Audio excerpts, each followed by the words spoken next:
Hello everyone and welcome back to another video from Apps Academy. In this video, I'm going to show you how to download and install the Shein application on your iOS device. So let's get started right away. First of all, open up the iOS App Store on your device, and once you open it up, tap on the search box and then type in Shein and start your search.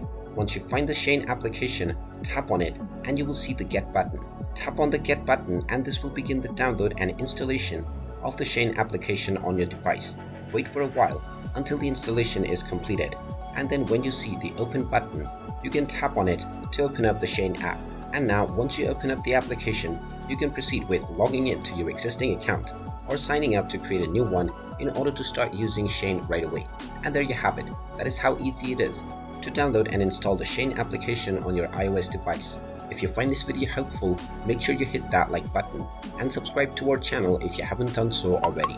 Also ring that notification bell to never miss another update from us. Thank you for watching and I will see you again in the next video.